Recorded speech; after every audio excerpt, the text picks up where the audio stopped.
A very good morning to my dear students. Today I am going to teach you the poem The Road Not Taken by Robert Frost. So before I start this poem and explain it to you stanza wise, इस poem का theme क्या है पहले आपको ये बताते हैं. आप अपने लाइफ में कभी ना कभी कंफ्यूज्ड रहते हैं कि आपको क्या करना है, राइट?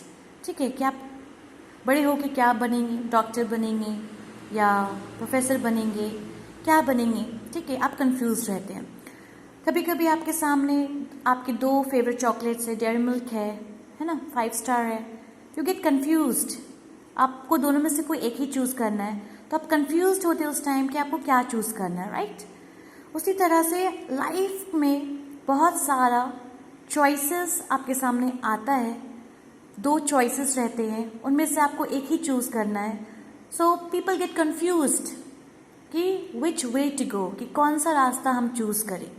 तो ये पोएम जो है उसी चीज़ पे बेस्ड है कि चॉइसेस ऑफ लाइफ, हम लोग जो अपनी लाइफ में जो चीज़ डिसाइड करते हैं वो डिसीजन कैसा होना चाहिए. So this poem the road not taken is a very meaningful poem. ये बहुत ही मीनिंगफुल पोएम है जो हम लोगों को अपने लाइफ के जर्नी के बारे में बताता है कि लाइफ जो है वो एक जर्नी है. इस जर्नी में ज़रूरी नहीं है कि सिर्फ आप लोगों को कंफर्टेबल ही महसूस हो, but life is a journey जहाँ पे रोजेस के साथ साथ थॉर्न्स भी प्रेजेंट है, राइट? ठीक है. सो इस पोएम में ये जो वर्ड है रोड, ठीक है, ये रोड जो है वो सिंबलाइज करता है लाइफ, जिंदगी. ओके. इस पोएम में पोएट ने अपनी फीलिंग्स को डिस्क्राइब किया है. वो अपनी फीलिंग्स को डिस्क्राइब करते हुए बताते हैं कि किस तरह से पास्ट में उन्होंने एक चॉइस किया था और उस डिसीज़न को लेके वो कंफ्यूज थे और अभी शायद वो थोड़ा सा पछता रहे हैं, रिग्रेट कर रहे हैं. ठीक है. तो पोएट हम लोगों से ये कहना चाहते हैं कि हम लोग अपनी ज़िंदगी में कोई भी रास्ता चूज़ करते हैं या कोई भी चीज़ को डिसाइड करते हैं तो वो चीज़ जो है वो हमारे फ्यूचर को शेप करता है, हमारे फ्यूचर, हमारे डेस्टिनेशन पर असर करता है. सो द इम्पॉर्टेंट मैसेज ये है कि whatever decision we make, whatever thing we choose, that gives an impact our our future. अगर हम लोग रॉन्ग डिसीजन लेंगे या रॉन्ग चॉइस अगर हम लोग ऑप्ट करते हैं then it can be regretful, but फिर हम लोग उसको वापस जाके सही नहीं कर सकते. तो इसलिए जो भी हम लोग डिसीज़न लेते अपनी ज़िंदगी में वो डिसीज़न वाइजली लेना चाहिए ताकि आगे जाके आपको उसके लिए कोई पछतावा ना हो. ठीक है. So will see this first stanza. पहले हम लोग फर्स्ट स्टैंजा देखेंगे. So I will explain it to you stanza wise. Here you see. 2 roads diverged in a yellow wood, and sorry I could not travel both. And be one traveler, long I stood, and looked down one as far as I could, to where it bent in the undergrowth. तो ये है आपका first stanza. इसमें पहले हम आपको बताते हैं कि ये वर्ड देखिए डाइवर्ज्ड. ठीक है. ये जो वर्ड है डाइवर्ज, इसका मीनिंग होता है सेपरेशन, अलग होना. जैसे पोएट का कहना है कि वो येलो वुड, यहाँ पे ये जो येलो वुड है, ठीक है, ये येलो वुड का मतलब होता है forest. This refers to forest. यहाँ पे येलो फॉरेस्ट मीन्स यहाँ पे उस फॉरेस्ट पे बहुत सारे पत्ते जो है वो सड़ रहे, डिकम्पोज हो रहे हैं. ठीक है. यहाँ पे here you see this word undergrowth. Undergrowth का मतलब होता है जहाँ पे आप देखते हो कि जंगल, झाड़ी उड़ी में बहुत जंगली होते हैं, वहाँ पे बहुत सारे बुशेस होते हैं, श्रब्स होते हैं, ट्रीज की नीचे नीचे झाड़ियाँ वगैरह होती है ना. तो उसी को ये रेफर किया गया है. तो इस पोएम में क्या कह रहे हैं? इस पोएम में पोएट कह रहे हैं 2 roads diverge in a yellow woods. For example जंगलों के बीच में ये ऐसे रास्ते थे और एक रास्ता इधर जा रहा था और एक रास्ता इधर जा रहा था. तो ये जो चीज़ है यहाँ से ये डाइवर्ज हुआ है, यहाँ पे अलग अलग सेपरेट हुआ है.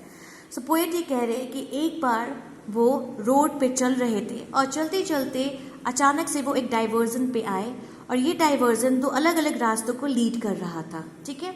और यहाँ पे आके उनको चूज़ करना था कि वो कौन सा रास्ता चूज़ करे, इस साइड या इस साइड जाए. ठीक है.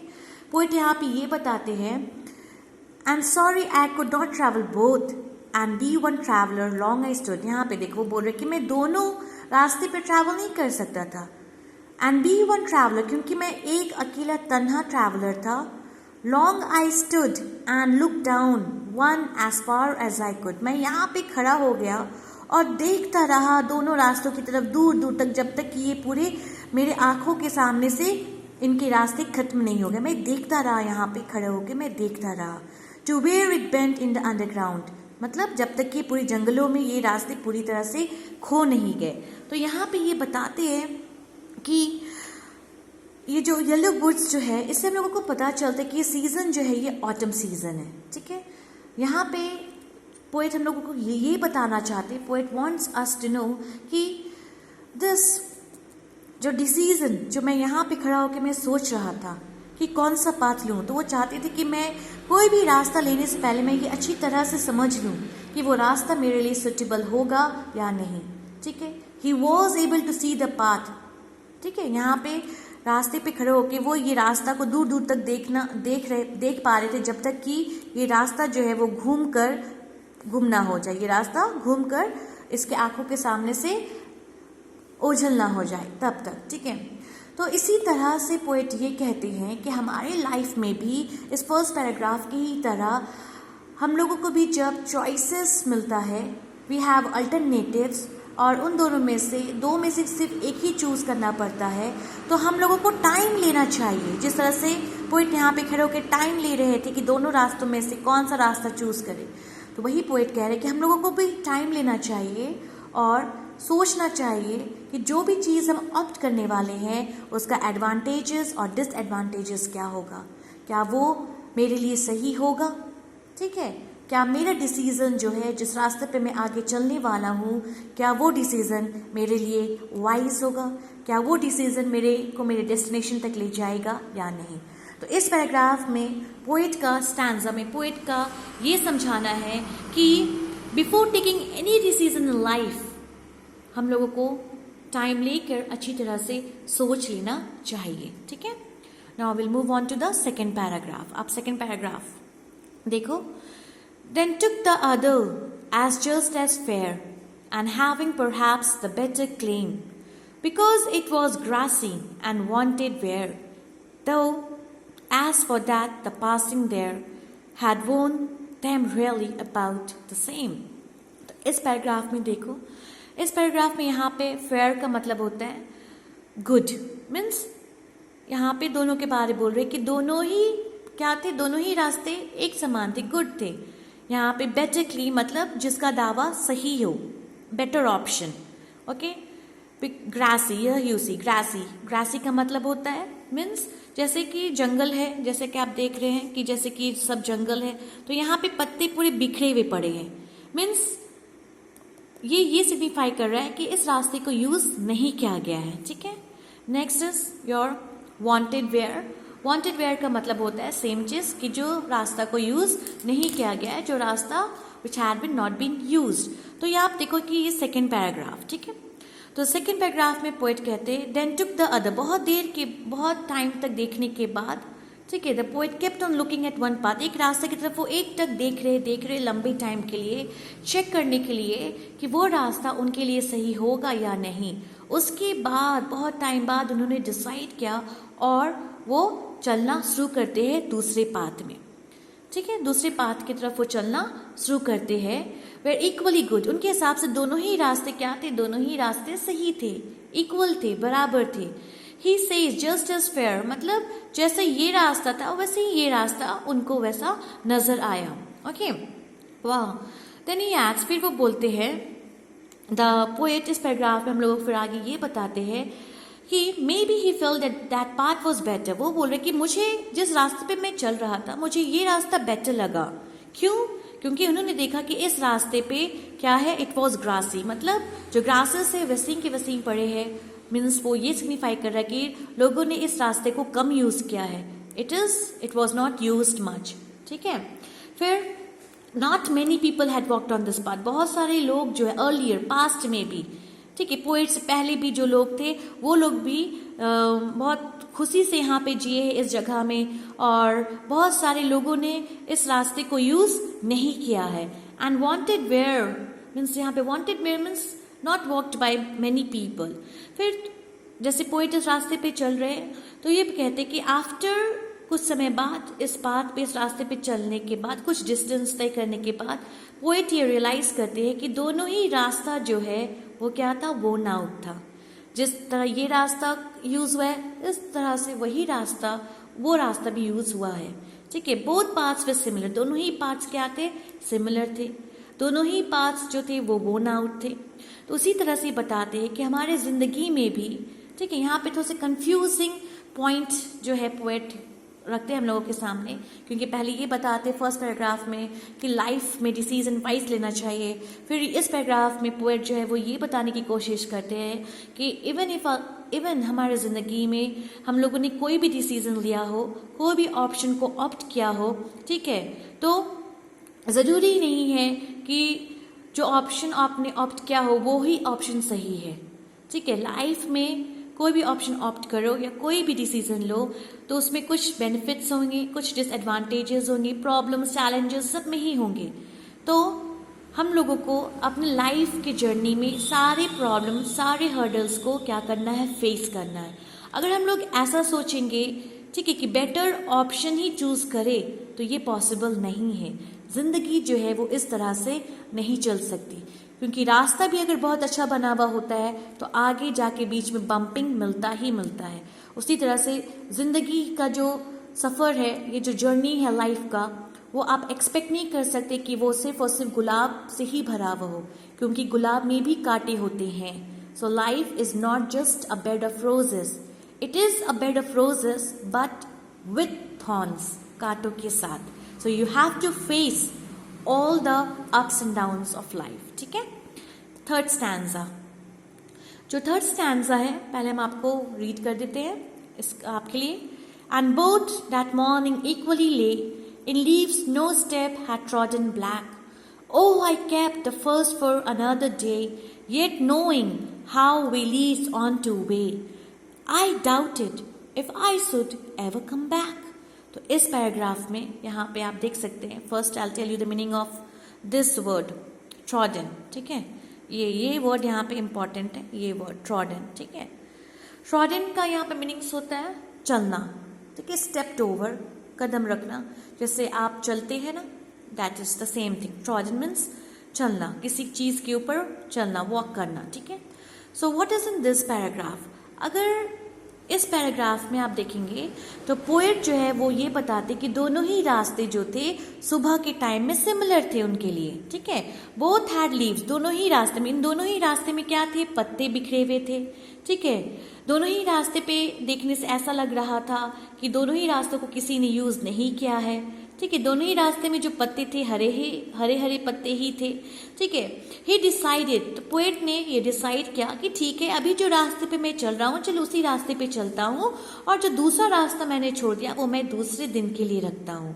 जबकि पोएट को ये बात पूरी अच्छी तरह से पता था कि दूसरा रास्ता शायद ही वो कभी उस दूसरे रास्ते पे चल सकेंगे। यहाँ पे ये बता रहे कि जिंदगी में अगर एक बार हम लोग कुछ डिसाइड कर लेते हैं, ठीक है, तो उस पर हम और उस डिसीजन पे हम चलना शुरू कर देते हैं, तब वापस, ठीक है, आके सही करना ये मुमकिन नहीं होता। मतलब पछताने के बाद, अपने डिसीजन पे पछताने के बाद उसे अगर आप सोचते हैं कि वापस आके वो चीज़ को सही कर दे, so it is not possible.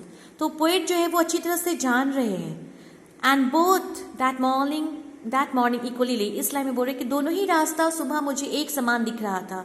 In leaves no steps at trodden back, पत्ते के ऊपर पत्ते को देखकर ऐसा लग रहा था कि उस पर ज़्यादा लोग नहीं चले हैं। दोनों ही रास्ते में सेम पत्ते थे, पत्ते हरे ही थे, बिखरे हुए नहीं थे। Oh I kept the first for another day, फिर बोलते अच्छा ठीक है, कोई बात नहीं, मैं दूसरे रास्ते को जो मैंने छोड़ दिया है वो मैं दूसरे दिन के लिए रखता हूँ। Yet knowing how way Leeds on two way, जबकि पोएट अच्छी तरह से जान रहे हैं इस बात को कि शायद जो चॉइस उन्होंने ले लिया है उस चॉइस से वो वापस मुड़ नहीं सकते। इसी तरह से जिस रास्ते पे वो चल चुके हैं वो रास्ते से वो वापस आके दूसरा रास्ता लेना मुमकिन नहीं है। इस बात को पोएट जो है वो अच्छी तरह से जान रहे थे। आई doubted if I should ever come back, यहाँ पे पोएट बोल रहे कि मुझे शक तो था कि मैं उस दूसरे रास्ते को लेने के लिए कभी वापस आ सकूंगा या नहीं। तो इसी तरह से हमारे ज़िंदगी में भी एक बार जो ऑप्शन हम लोग चूज़ कर लेते हैं, ठीक है, तो उसको लेकर रोने से, धोने से या पछताने से कोई फ़ायदा नहीं, ठीक है। We have to keep on moving ahead. हम लोगों को अपने उस डिसीज़न के साथ, अच्छे बुरे के साथ आगे हिम्मत से काम लेना ही पड़ेगा। And we never get a chance to come back, क्योंकि वापस आके उसको सही करने का चांस शायद आपको दोबारा ना मिले। तो इसलिए जो ऑप्शन आप ले चुके होते हैं उसके अच्छाई और बुराई के साथ आपको आगे ज़िंदगी को जीना पड़ेगा। You can not drop it in between, means you can not just be a loser. कहने का मतलब है कि आपको लूज़र नहीं बनना है। जो भी डिसीजन लिया आपने, चाहे वो आपको अच्छा लग रहा हो या नहीं, आपको उससे तकलीफ मिल रही हो, but you can not lose life, you have to gain victory, ठीक है। Stanza 4. I shall be telling this with a sigh. Somewhere ages and ages henge, two roads diverge in a wood, and I took the one less traveled by, and that has made all the difference. So this is the concluding stanza. Poet जो है यहाँ पे हम लोगों को ये बताना चाहते हैं, फर्स्ट यू सी शाय, इसका मीनिंग होता है डीप, लंबी सांसें लेना, ठीक है। हेंज मीन्स हेयर, आगे फ्यूचर में, ठीक है। सो यहाँ पे देखो, तो पोएट जो है बताते हैं I shall be telling this with a sigh, मतलब लंबी राहत की सांस लेके इस तरह से मैं बोलूँगा आगे फ्यूचर में, ठीक है। एक लंबी सांस लेके कि एक टाइम की बात है, ठीक है, जब वो एक ऐसे लाइफ के कैसे मोड़ पे पहुंच गए थे जहाँ पे उनके सामने दो ऑप्शंस थे और उन्हें चूज़ करना था, ठीक है। वो बताएंगे आगे। Somewhere ages and ages hence, मतलब कुछ सालों साल पहले ऐसा उनके साथ हुआ था। Two roads diverge in a wood, की दो रास्ते जंगलों के बीच में डाइवर्ज हो रहे थे। And I took the one less travel, और मैंने वो रास्ता को चूज़ किया जिसको लोगों ने कम यूज़ किया था। And that has made all the difference, और आज जो मेरी ज़िंदगी में जो भी उतार चढ़ाव या बदलाव दिख रहा है वो इसी डिसीज़न के वजह से। सो कहने का मतलब ये है कि फ्यूचर में जब आप ग्रो हो जाएंगे, जब आप बढ़ें आगे, जब आप और ग्रो अप होइएगा, देन उस टाइम में भी शायद आप भी अपने लाइफ के बारे में ऐसा कहे कि आपके टाइम में भी एक ऐसा सिचुएशन आया था लाइफ में, आपके सामने दो ऑप्शंस थे और आपने कौन सा ऑप्शन चूज़ किया जिसके वजह से आज आपकी ज़िंदगी ऐसी है, ठीक है। सो यहाँ पे एक स्ट्रॉन्ग मैसेज है सारे बच्चों लोगों के लिए, दैट जो भी डिसीज़न आप लें वो डिसीज़न वाइज होना चाहिए। You should make your choices, careful choice होना चाहिए, ठीक है, क्योंकि आपका डिसीज़न ही आपके लाइफ को इन्फ्लुएंस करेगा। Your future depends on the choices that you make today. आज आप जो डिसाइड करेंगे वो डिसीज़न आपका कल डिसाइड करेगा, ठीक है। सो वो ऑप्शंस जो भी हो, ठीक है, ज़रूरी नहीं कि वो ऑप्शंस बहुत ही रॉयल हो, आपको सिर्फ आराम मिले। आपका डिसीज़न में आपको बहुत सारी परेशानियां भी हो सकती है। That doesn't means you have to sit and regret and you have to cry, you have to fight for your success, ठीक है। So you have to be very careful regarding your choices which you make in your life. Hope you understood the poem. So please study and concentrate and make a right decision for your future. Thank you.